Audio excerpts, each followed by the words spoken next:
I had an accident back in 2009 that involved me and my 5 children, and one of my children didn't make it. So this book is really about my process from grieving to healing, and then just kind of living again. Because I kind of shut down after that for a little while, rightfully so. But yeah, that's what it's about.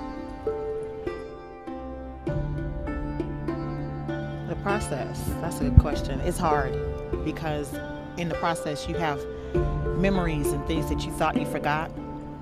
And when you're writing, it opens your mind up to different trails. It's like a web of memories. And so if I remember one thing, I remember the emotion I felt, and then I remember what that emotion led into. And then there are times where, like last night, I had a good time writing because, we had some good memories. And one of my friends caught a videotape of her dancing to some Mary Mary.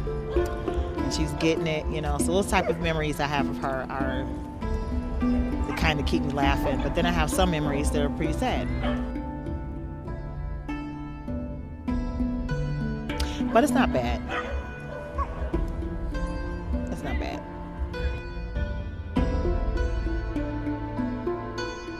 I wanted to reach people who are not yet gotten through the grieving process.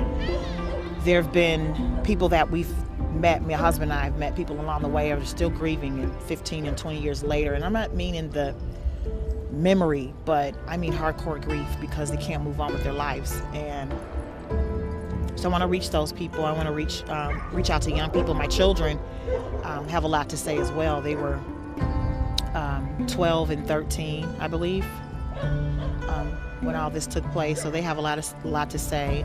Married couples. A lot of people see that married couples who go through stuff like this they don't make it, and my husband and I are making it. And so we want to talk to couples, we want to talk to families and siblings of young people that are gone already. There's a vast, pretty wide sea of people we can reach out to, but not just in the church, because I use a lot of the Word of God to bring my point across, because it was the Word of God that helped me. But also people that don't go to church, but are looking for that one nugget to get them over that hump. The little hump that says, okay, I think I can move on. I think I can live the rest of my life. So people like that too.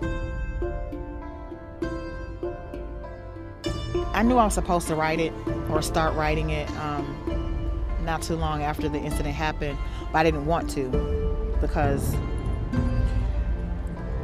I didn't want to deal with the memories. I didn't want to deal with the emotions. I didn't want to do it, but after I started blogging and people started asking me questions, and then some people would approach me and, I hope you don't mind me asking, but how did you get over this and how did you get over that? And the more I answered questions, the more my blog became a little more expansive. So the inspiration to write the book is to be more than just a blog, to really let everybody in on the whole process for me.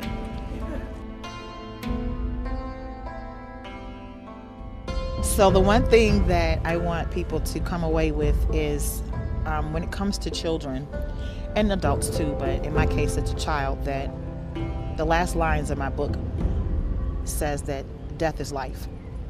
And I want people to know that death is not the end, it's just the beginning of another life.